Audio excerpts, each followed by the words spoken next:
NDA से लड़ने के लिए विपक्षी गठबंधन इंडिया में अब वो जोश नहीं रहा पुराने वाला।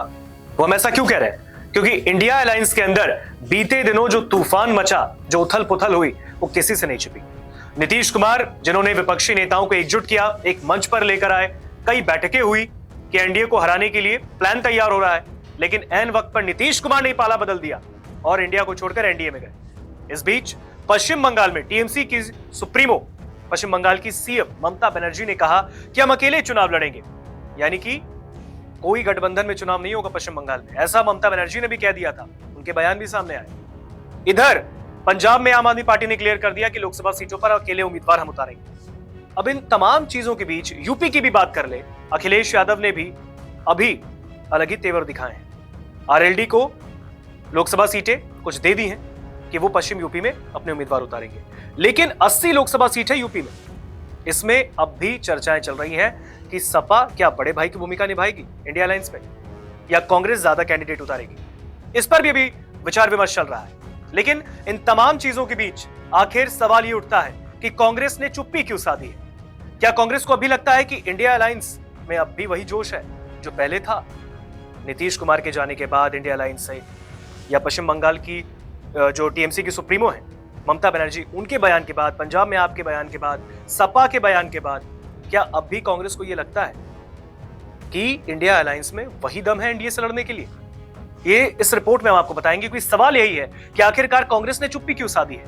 इधर एक तरफ सपा के तेवर कम नहीं है, बंगाल में टीएमसी की तेवर कम नहीं है, तो इस बीच आखिर कांग्रेस चुप क्यों है? इस रिपोर्ट में देखिए। आमतौर पर जब गठबंधन टूटता है और नई सरकार बनती है तो विधानसभा के अध्यक्ष स्वतः इस्तीफा दे देते हैं, खासकर तब जरूर जब विरोधी गठबंधन या पार्टी की सरकार बन जाती है।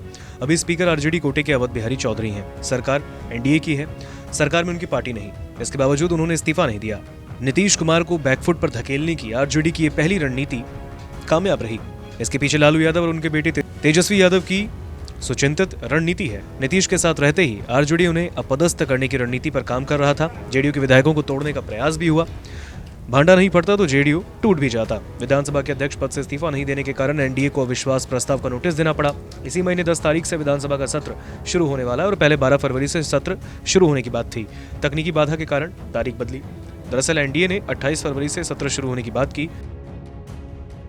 दरअसल एनडीए ने 28 जनवरी को स्पीकर अवध बिहारी चौधरी के खिलाफ अविश्वास प्रस्ताव का नोटिस दिया।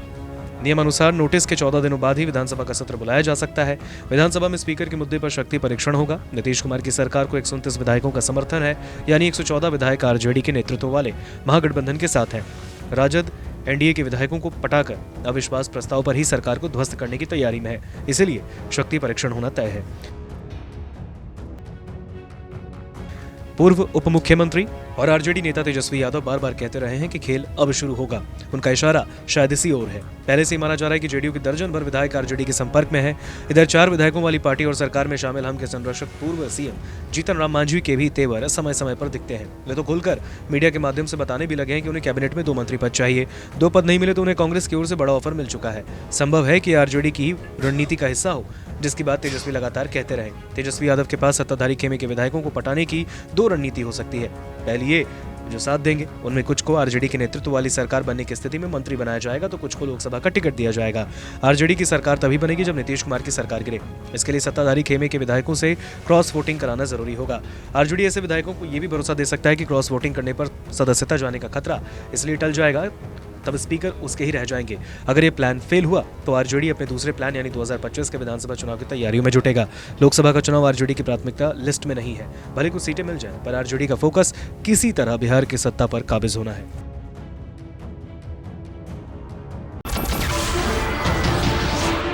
नमस्कार, मैं हूं मानक गुप्ता। अगर आपको हमारा ये वीडियो पसंद आया हो तो इसे लाइक और शेयर जरूर करें, और हाँ, हमें सब्सक्राइब और फॉलो करना ना भूलें ताकि आप देश और दुनिया की कोई खबर मिस ना करें। तो जुड़े रहिए हमारे साथ और देखते रहिए न्यूज़ 24।